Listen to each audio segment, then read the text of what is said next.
이 시간 예배의 자리에 오신 여러분을 축복합니다. 오늘 저는 앞서 읽은 마태복음 2장 1절부터 18절까지의 본문으로 예루살렘에 이르러라는 제목의 설교를 하려고 합니다. 전해지는 말씀 가운데 하나님의 은혜가 있기를 바랍니다. 마태복음 1장이 아기 예수의 탄생으로 끝나고 마태복음 2장은 동방으로부터 온 박사들이 아기 예수께 경배한 내용으로 시작되고 있습니다. 일명 동방박사라고 불리는 이들은 우리에게 크리스마스의 신비하고 낭만적인 분위기를 느끼게 하는 인물들이고, 성서학자들에 의하면 동방, 그러니까 이방 지역에서 왔다는 것이 강조되어 설명되고 있습니다. 그 말은 마태복음에서는 아기 예수께 최초로 경배한 사람들이 바로 이방인이었다라는 것을 말합니다. 초기 유대 기독교인들을 독자로 염두하고 기록한 복음서 치고는 사뭇 의미심장한 장면이라고 할 수 있겠습니다. 이방인이었음에도 불구하고 유대인의 왕, 유대 메시아인 아기 예수께 경배하고자 한 이들의 열정은 대단했습니다. 마태복음 2장이 하나의 잘 짜여진 독립된 구성으로 이루어져 있기 때문에 이 동방으로부터 온 박사들이 도대체 어떠한 사람들이었는지 성경의 다른 부분들을 통해 정확히 알 수는 없습니다. 하지만 대체로 성서학자들은 이들이 바벨론 지방에서 온 사람들일 거라고 추측하고 있으며, 어디서 왔든지 간에 이들이 아기 예수께 경배하기 위해 상당한 거리를 이동해 왔을 것이라는 것을 우리는 본문을 통해 짐작할 수 있습니다. 이것이 무엇을 의미합니까? 이들이 동방에서, 이방 지역에서 상당한 거리를 이동해서 아기 예수께 경배하러 왔다는 것이 무엇을 의미합니까? 그만큼 이들의 열정이 대단했다라는 것을 의미합니다. 하지만 이들은 어쩌면 이방인이었기 때문에 결정적인 부분에서 치명적인 실수를 저지르고 맙니다.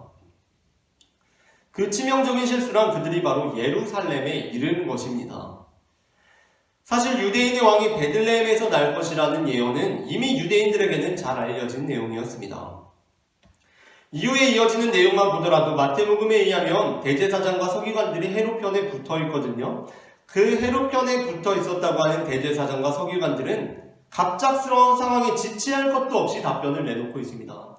지금 굉장히 갑작스러운 일이 벌어진 거잖아요. 느닷없는 일이 벌어진 것인데 대제사장과 서기관들이 지체할 것도 없이 답변을 내놓고 있습니다. 오늘 본문의 4절부터 6절의 말씀입니다. 왕이 모든 대제사장과 백성의 서기관들을 모아 그리스도가 어디서 나겠느냐 물으니 이르되 유대 베들레헴이오니 이는 선지자로 이렇게 기록된 바 또 유대 땅 베들레헴아 너는 유대 고을 중에서 가장 작지 아니하도다 내게서 한 다스리는 자가 나와서 내 백성 이스라엘의 목자가 되리라 하였음이니이다 라고 말하고 있습니다.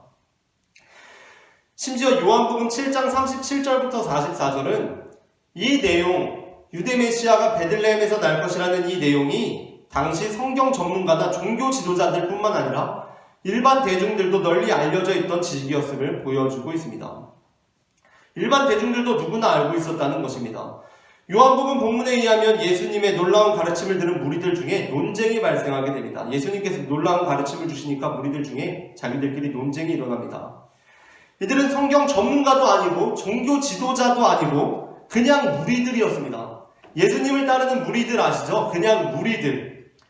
예수님의 가르침을 듣던 어찌 보면 평균적인 교육 수준이거나 아니면 우리가 그냥 알고 있는 이미지상으로는 어때요? 평균적인 교육 수준 이하의 사람들. 그러한 사람들입니다. 그런데 본문에서 우리 중 어떤 사람이 예수님을 진짜 선지자십니다. 예수님 진짜 선지자십니다. 이렇게 치켜 세웁니다. 그러자 어떤 사람이 예수님은 그리스도셔, 메시아셔 라고 이렇게 말하기 시작합니다. 그런데 그때 어떤 사람이 이렇게 말합니다. 41절 하반절부터 42절까지입니다. 그리스도가 어찌 갈릴리에서 나오겠느냐? 성경에 이르기를 그리스도는 다윗의 씨로 또 다윗이 살던 마을 베들레헴에서 나오리라 하지 아니하였느냐 하며, 이 사람은 아마도 실제적으로는 예수님께서 자라신 출신지가 갈릴리였고 오늘 본문에서 보다시피 예수님께서는 베들레헴에서 거의 태어나시기만 하셨기 때문에 예수님이 아예 갈릴리에서 태어난 사람인 줄 알았던 모양입니다. 어쨌든 이 본문에서 우리가 알 수 있는 것은 이처럼 유대 메시아 그리스도가 베들레헴에서 날 것이라는 사실은 유대 사회에서는 보통 사람들도 일반 대중들도 누구나 알고 있는 지식이었다는 것입니다. 여러분, 그런데 지금 동방 박사들이 어디에 와 있습니까? 유대 메시아가 베들레헴에서 날 것이라는 것은 누구나 다 알고 있는 것이었습니다. 서기관과 대제사장뿐만 아니라 일반 대중들도, 예수님을 따르는 그 대중들도, 무리들도 다 알고 있었던 것이었습니다. 그런데 지금 동방 박사들이 어디에 와 있습니까? 지금 예루살렘에 와 있습니다. 이들이 지금 베들레헴이 아니라 예루살렘에 와 있습니다. 그렇게 마태복음 2장 1절은 동방박사의 등장과 함께 그들의 무지로 인하여 이미 일이 어긋나기 시작하고 있음을 우리에게 보여주고 있습니다. 마태복음 2장 1절입니다. 헤롯 왕 때에 예수께서 유대 베들레헴에서 나심에 동방으로부터 박사들이 예루살렘에 이르러 말하되, 아기 예수께서 베들레헴에 나셨는데 동방 박사들이 베들레헴이 아니라 예루살렘에 와 있는 것입니다. 이 장면은 동방 박사들이 얼마나 성경에 대해 무지했는가를 보여주고 있습니다. 물론 동방 박사들은 이방인이었음에도 불구하고 유대인의 왕이 나셨다는 것을 그 누구보다 먼저 알아차렸습니다. 그것을 알아차리기까지는 그들이 비록 이방인이었지만 이미 오래전에 바벨론에 의해 남유다가 멸망하고 바벨론의 포로로 잡혀가 흩어져 정착하고 있는 유대인들을 통해 들었던 구약 성경의 메시아 출현에 대한 정보들이 독특한 역할을 했을 것입니다. 하지만 안타깝게도 그들이 알고 있던 지식이라는 것은 정확하지가 않았습니다. 그들이 알고 있던 지식이라는 것은 죽어들은 것들이었습니다. 굉장히 얕은 수준의 것이었습니다. 유대인이라면 일반 대중들도 다 알고 있어야 할 그 지식을 이들은 가지고 있지 못했던 것입니다. 따라서 그들은 별의 인도함을 받던 중 예루살렘과 그로부터 10km 정도 떨어진 거리에 있는 베들레헴의 갈림길에서 너무나도 안타깝게도 예루살렘으로 가는 길을 택하고 말았습니다. 사실 별의 인도함을 받다 보니 가야 할 곳이 어디인지 명확하게 인도함을 받기는 굉장히 어려웠을 거라는 생각이 들어요. 그렇지 않습니까? 누가 앞에서 정확하게 인도해 주는 것이 아니라 별의 인도함을 받는 것은 굉장히 모호한 인도함 아닙니까? 그래서 정확한 인도를 받기는 굉장히 어려웠을 거예요. 하지만 앞서 우리가 나누었던 것처럼 이 땅에 오실 메시아에 대한 기본적인 지식만 있었더라도 이 별이 예루살렘이 아니라 베들레헴을 향하고 있었다는 것을 그 누구라도 알아차려야만 했었다는 것입니다.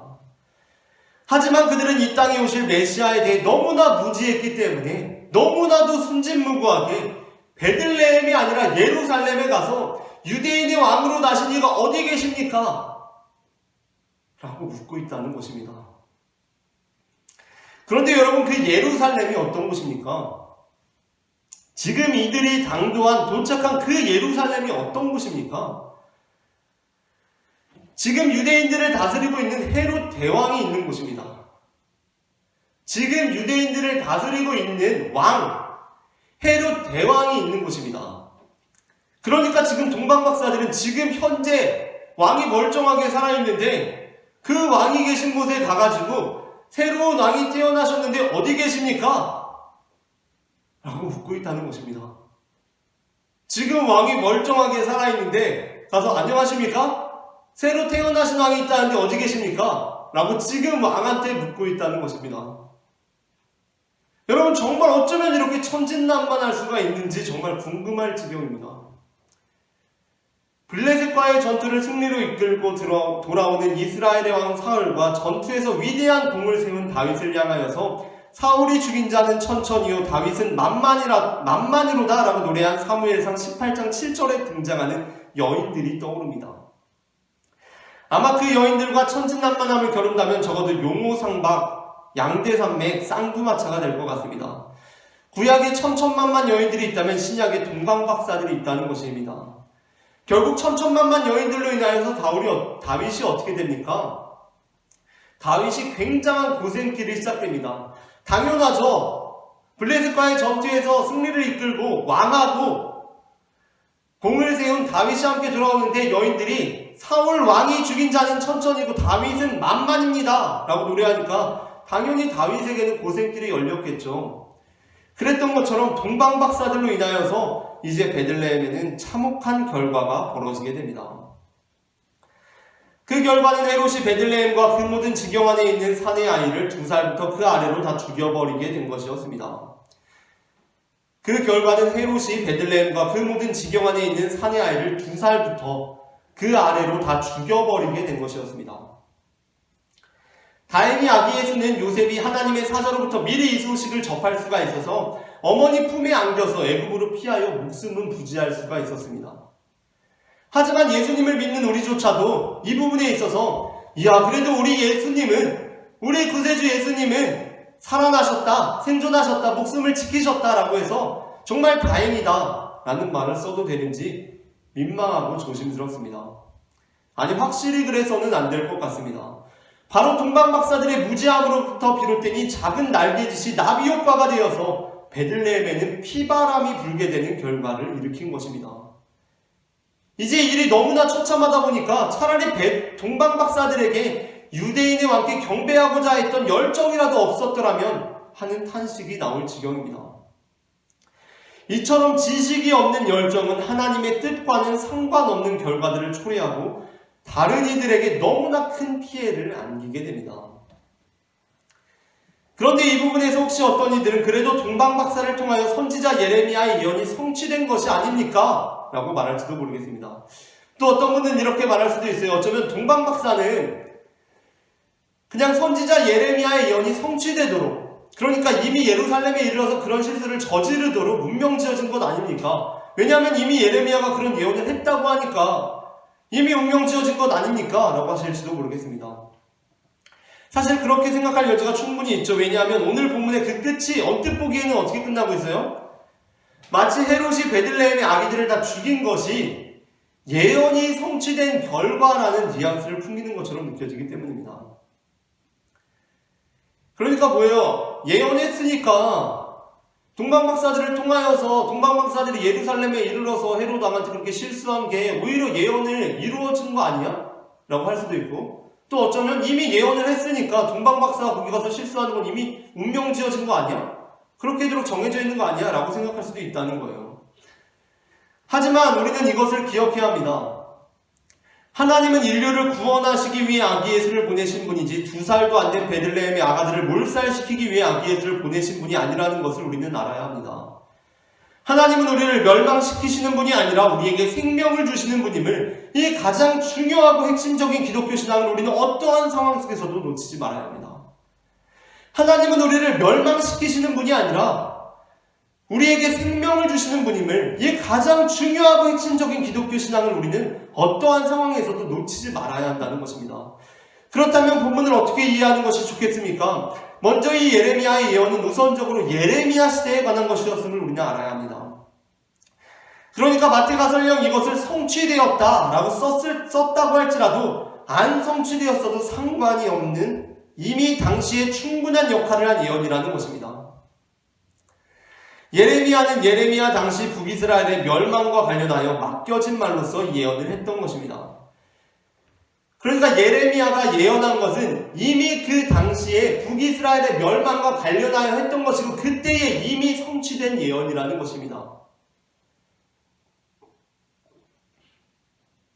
그리고 설령 이 본문을 미리 하는 말로서 예언으로 보더라도 우리는 지난주에 말씀을 나눈 것처럼 하나님께서는 내가 그래도 예레미야를 통해서 해놓은 말이 있다. 생각해보니까 내가 예레미야한테 해놓은 말이 있어. 무슨 말을 했냐면 그 라마라는 데 있잖아. 라마. 베들레헴으로부터 약 16km 정도 북부에 있는 지역이거든요. 그 라마라는 곳에서부터 베들레헴까지 한 16km 정도 반경에 통곡 소리가 나야 된다고 내가 예언해놓은 게 있어. 예레미야한테. 그게 좀 이루어져야겠는데, 거기서 좀 통곡 소리가 나야겠는데? 라고 하시는 분이 아니라는 것을 우리는 기억해야 한다는 것입니다.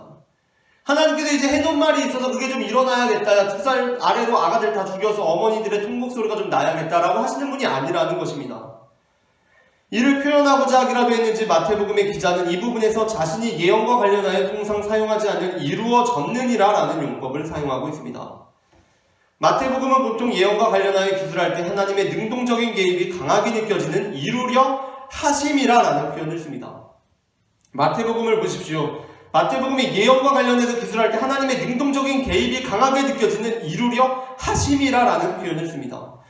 그런데 본문에서만큼은 예외적으로 하나님의 개입이 약하게 느껴지는, 아니 하나님의 개입과는 상관없이라는 뉘앙스에 이루어졌느니라 라는 용법을 사용하고 있다는 것입니다.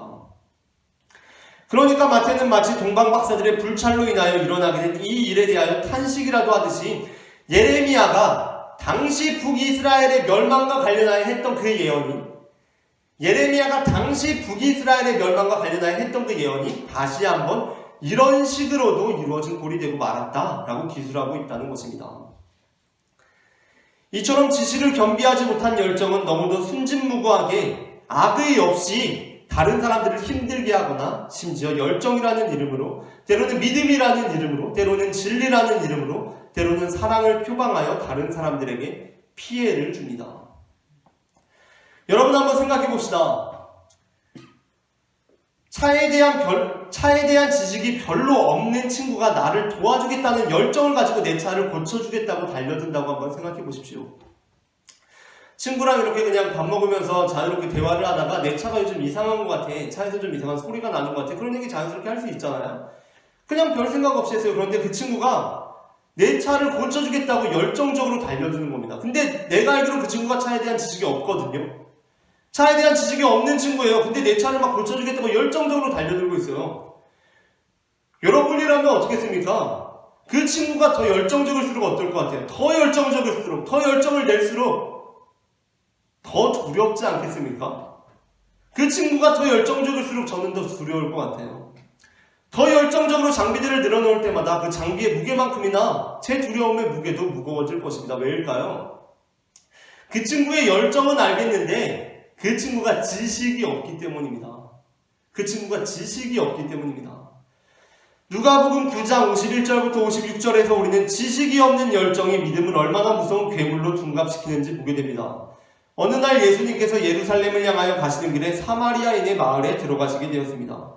그런데 사마리아인들이 예수님을 마을에 받아주지 않았습니다. 당시 사마리아인들은 종교적인 피해의식을 가지고 있던 사람들이었기 때문에 유대인들이 예루살렘 성전에 종교적인 목적으로 갈 때 사마리아 지역을 지나가려고 하면 그것을 몹시 싫어했고 지나가게 해주지도 않았습니다.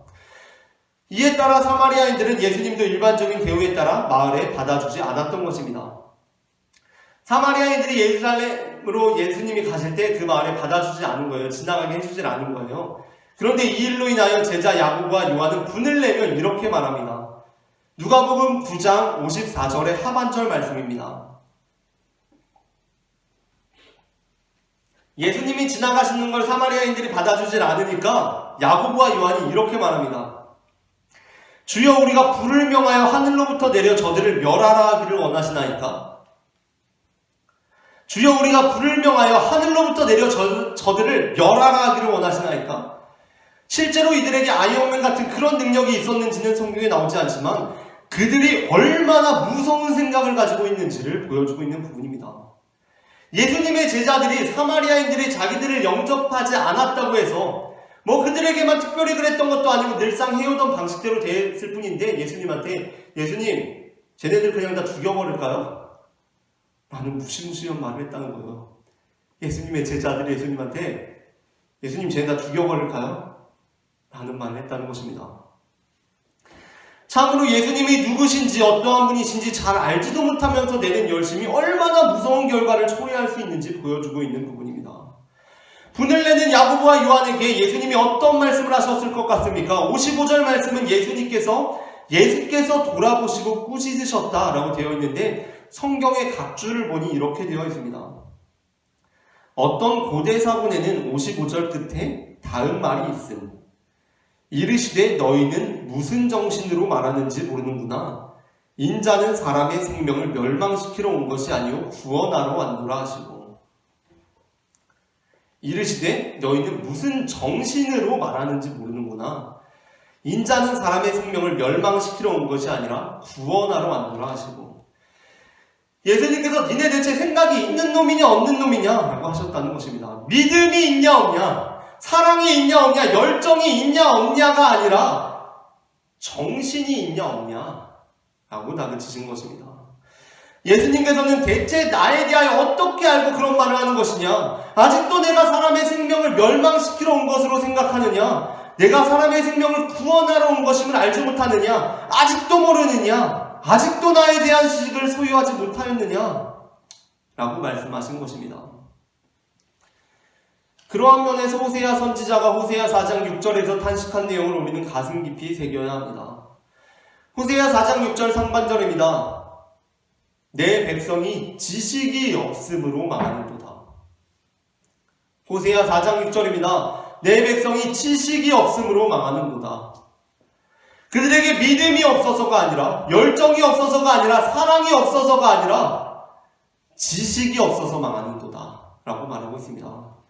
같은 장 7절의 상반절은 이렇습니다. 그들이 번성할수록 내게 범죄하니. 무슨 말입니까? 그들이 지식이 없으니까 그들이 번성할수록, 내게 대하여 열심을 낸다고 낼수록, 믿음으로 행하는 일이라고 할수록, 사랑해서 하는 일이라고 할수록 범죄하는 꼴이다 라는 얘기입니다. 그 사람에 대한 지식이 없다 보니까 그 사람을 사랑해서 하는 일이라는 것이 오히려 그 사람에게 피해를 주고 있다는 것입니다. 예수님을 위하여 주님을 믿음으로 하나님을 사랑하기 때문에 저 사마리아인들을 제가 다 죽여버리겠습니다 라고 말하고 있다는 것입니다. 예수님을 위해서 주님을 믿기 때문에, 하나님을 사랑하기 때문에 제가 저 사마리아인들을 다 죽여버리겠습니다 라고 말하고 있다는 것입니다. 그렇게 열정적으로 행동하고 있다는 것입니다. 지식이 없기 때문에 예수님께서 원하시지도 않는 일을, 아니 가장 안 좋아하시는 일을 아무것도 모르고 천진난만하게 행하고 있다는 것입니다. 예수님께서 가장 안 좋아하시는 일인데 굉장히 열정적으로 행하고 있다는 거예요. 아니 어떤 사람이 한식을 좋아하는데 줄기차게 양식집만 데리고 가는 것입니다. 그 사람으로서 데려가면 데려갈수록 고통이에요. 아니 그 사람은 양식을 싫어하거든요. 막 알러지 같은 게 있어요. 양식을 먹으면 몸이 아파요. 먹지도 못하고 먹으면 고생해요. 그런데 계속 양식집만 데려가는 것입니다. 왜요? 그 사람을 모르기 때문이에요. 그 사람을 모르기 때문에. 여러분, 그러므로 우리는 어떻게 해야 합니까? 우리는 하나님에 대한, 예수님에 대한 지식을 가져야 합니다. 호세아 6장 1절부터 3절은 이렇게 말하고 있습니다. 호세아 6장 1절부터 3절입니다. 호세아 6장 1절부터 3절 말씀을 제가 봉독해 보겠습니다. 오라 우리가 여호와께로 돌아가자. 여호와께서 우리를 찢으셨으나 도로 낫게 하실 것이요 우리를 치셨으나 싸매어 주실 것임이라. 여호와께서 이틀 후에 우리를 살리시며 셋째 날에 우리를 일으키시리니 우리가 그의 앞에서 살리라. 그러므로 우리가 여호와를 알자. 힘써 여호와를 알자. 그의 나타나시는 새벽빛같이 어김없나니 비와 같이 땅을 적시는 늦은 비와 같이 우리에게 임하시리라 하니라. 아멘. 오라 우리가 여호와께 돌아가자. 그런데 어떻게 돌아가요? 우리가 여호와를 알자. 힘써 여호와를 알자. 어떻게 돌아간다고요? 우리가 여호와를 알자. 힘써 여호와를 알자. 호세아 선지자는 우리가 여호와께, 하나님께 돌아가는 그 시작점은 알고자 하는 것이 되어야 한다라고 말하고 있습니다. 우리가 여호와 하나님께 돌아가는 그 시작점은 알고자 하는 것이 되어야 한다라고 말하고 있습니다. 6절에서도 역시 이렇게 말하고 있습니다. 나는 인애를 원하고 제사를 원하지 아니하며 번제보다 하나님을 아는 것을 원하노라. 번제보다 하나님을 아는 것을 원하노라. 나는 제사를 원하지 아니하고 번제보다 하나님을 아는 것을 원하노라. 이 말은 현대어로 재해석하기에 주저가 될 정도로 충격적인 말입니다. 이 말은 예배보다 하나님을 아는 것을 원하노라 하는 말입니다. 우리는 예배만 잘 드리면 되는 줄 알았습니다. 주일 성수만 잘하면 되는 줄 알았습니다. 목사님이 시키는 대로 교회에서 벌이는 각종 프로그램들, 행사들, 모임들에 잘 참여만 하면 되는 줄 알았습니다. 그런데 하나님께서 이렇게 말씀하시는 것입니다. 나는 네가 예배 드리는 것보다 나에 대해서 좀 알려고 했으면 좋겠다 라고 말입니다. 하나님에 대해 알고자 하는 그 마음이 없는 예배는 무의미하고 오히려 범죄하는 꼴이 된다는 것입니다. 사실 조금만 생각해보면 우리는 진정한 사랑이란 알을 이미 추구하고 있다는 것을 발견할 수 있습니다. 하나님을 정말 사랑하게 되는 첫걸음은 하나님에 대한 지식을 회복하는 길이라는 것입니다. 여러분, 정말 사랑한다는 것이 무엇입니까? 진정으로 사랑한다는 것이 무엇입니까? 성숙한 사랑이라는 것이 무엇입니까? 그것은 양식 사주기 전에 한 번쯤 이렇게 생각해보는 거 아니겠습니까? 잠깐, 근데 걔가 뭘 좋아하지? 그 사람이 뭘 좋아할까? 라고 말합니다. 나는 양식을 좋아해요. 난 양식을 좋아하는데 그 친구는 뭘 좋아할까? 라고 고민하고 알아보려고 하고 주변 사람들한테 물어보고 걔 뭐 좋아해? 라고 물어보고 알려고 하는 것이 성숙한 우정이고 성숙한 사랑 아니겠습니까? 사실 사랑을 해보면 그 사람이 아주 사소한 것까지도 알고 싶고 그것들이 내게는 너무나 소중한 의미로 다가오는 것 아니겠습니까? 여러분, 남루한 사랑은 그것을 할 줄 모릅니다. 남루한 사랑은 그것을 할 줄 모릅니다. 그저 자기만 합니다.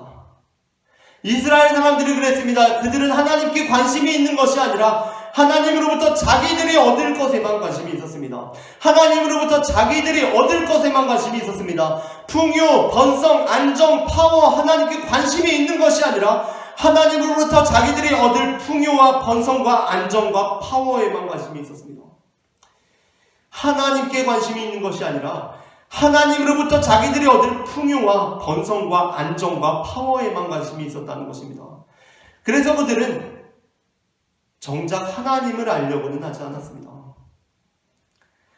마치 엄마가 차려주는 밥은 맛있다고 잘 받아 먹지만 정작 엄마가 좋아하는 음식은 무엇인지 알지 못하고, 아빠가 주는 용돈은 잘 받아 쓰지만 정작 아빠가 무슨 색깔의 넥타이는 좋아하는지 알지 못하는 자녀처럼, 또는 자녀의 성적이 오르면 기뻐하지만 정작 아이가 요즘 무슨 고민을 하면서 살고 있는지에는 무관심한 부모처럼, 남루한 사랑, 형편없는 사랑은 성적이 오른 아이를 데리고 아이가 좋아하는 한우집에 가는 것이 아니라 아이가 먹지도 못하는 생선회를 먹으러 가는 것입니다. 아이가 한우를 좋아하는지는 애초부터 몰랐고, 아이가 회를 먹는지 못 먹는지, 왜 못 먹는지 모르는 것입니다. 부모가 모르는 거예요. 이제껏 알려고 해본 적이 없는 거예요. 그저 성적 오른 것, 성적표 보고 좋아할 줄만 알았지 아이가 뭘 좋아하는지, 무슨 고민을 하면서 살고 있는지 알려고 해본 적이 없는 것입니다. 왜요? 그것에는 관심이 없거든요. 아이한테 관심이 있는 것이 아니에요. 아이의 미래, 그로부터 보장된 나의 노후에만 관심이 있기 때문입니다. 안타깝게도 북이스라엘은 호세아의 예언에도 돌이키지 못하며 얼마 가지 못해 나라가 멸망해버리고 말았습니다. 앞서 읽었던 호세아 4장 6절에 내 백성이 지식이 없음으로 망하는도다의 하반절 말씀, 네가 지식을 버렸으니 나도 너를 버려 내 제사장이 되지 못하게 할 것이요 내가 내 하나님의 율법을 잊었으니 나도 내 자녀들을 잊어버리리라 라는 예언이 결국 이런 식으로 이루어져 버리고 만 것입니다. 내 백성이 지식이 없음으로 망하는도다. 내가 지식을 버렸으니 나도 너를 버려 내 제사장이 되지 못하게 할 것이요 내가 내 하나님의 율법을 잊었으니 나도 내 자녀들을 잊어버리리라 라는 예언이 결국 이런 식으로 이루어져 버리고 만 것입니다. 여러분, 그렇다면 어떻습니까? 하나님은 호세아 4장 6절 하반절 말씀대로 자기 자녀들이 도무지 자기에게는 관심이 없으니까 말했던 대로 그 자녀들을 버리시는 분이신 겁니까? 너희들이 나에 대한 지식도 없고 나에 대해서 알려고 하지도 않으니까 이제 내가 너희들을 버리겠다 라는 그 호세아의 예언이 이루어져 버리고 끝난 것입니까? 그 700년 전의 예언이 그냥 이루어져 버리고 끝난 것입니까? 그렇다고 한다면 오늘 우리가 읽은 마태복음의 본문은 무엇입니까? 오늘 본문에 보게 되면 한 아기가 어머니 품에 안겨 있습니다. 한 아기가 어머니의 품에 안겨 있습니다. 그리고 그분은 자기 힘으로는 아무것도 할 수 없는 무력한 어린 아기의 모습으로 피바람이 부는 베들레헴에서 겁에 질려서 두려움에 사로잡혀서 도망을 치고 있습니다. 그 아기는 바로 온 인류를 구원하시기 위해 보내신 하나님의 아들 성자 예수 그리스도이신 것입니다. 그분이 지금 어린 아기의 모습으로 겁에 질려서 도망을 치고 계신 것입니다. 아니, 대체 왜 높고 높은 보좌에 앉아 계셔야 하는 하나님께서 이 나쁘나진 땅에 내려오셔서 왜 이런 고생을 하고 계신 것입니까? 왜 그 능력이 많으신 분께서 어린 아기의 모습으로, 무력한 아기의 모습으로 오셔서 왜 겁에 질려가지고 막 도망을 치고 계신 것입니까? 대체 여기서 왜 이러고 계신 것입니까? 우리가 하나님에 대한 지식이 없으니 그냥 우리를 버리시면 됐지 왜 또 여기서 이러고 계신 것입니까? 버리신다고 하셨잖아요. 그런데 왜 여기까지 오신 것입니까? 그 이유는 무엇입니까? 그 이유는 하나님께서 아직 그들을 포기하지 않으셨기 때문입니다. 그 이유는 하나님께서 아직 우리를 포기하지 않으셨기 때문입니다. 그때 말은 그렇게 했지만 그 말은 그냥 좀 잘해보려고 했던 것이고 나는 너희를 지금도 포기하지 못하겠다라는 것입니다. 여러분이 이스라엘 백성들을 포기하지 않으신 하나님께서는 지금 우리도 포기하지 않으십니다. 어떤 사람들은 하나님의 심판이 왜 이렇게 더디냐고 말합니다. 그에 대해 베드로후서 3장 9절은 이렇게 명확하게 말하고 있습니다. 주의 약속은 어떤 이들이 더디다고 생각하는 것까지 더딘 것이 아니라 오직 주께서는 너희를 대하여 오래 참으사 아무도 멸망하지 아니하고 다 회개하기에 이르시기를 원하시느니라. 주의 약속은 어떤 이들이 더디다고 생각하는 것같이 더딘 것이 아니라 오직 주께서는 너희를 대하여 오래 참으사 아무도 멸망하지 아니하고 다 회개하기에 이르시기를 원하시느니라. 이제 우리는 우리를 기다리시는 하나님께 돌아가기를 원합니다. 정말 하나님을 알고자 하는 마음으로, 하나님만 알고자 하는 마음으로 주님께 돌아가기를 원합니다.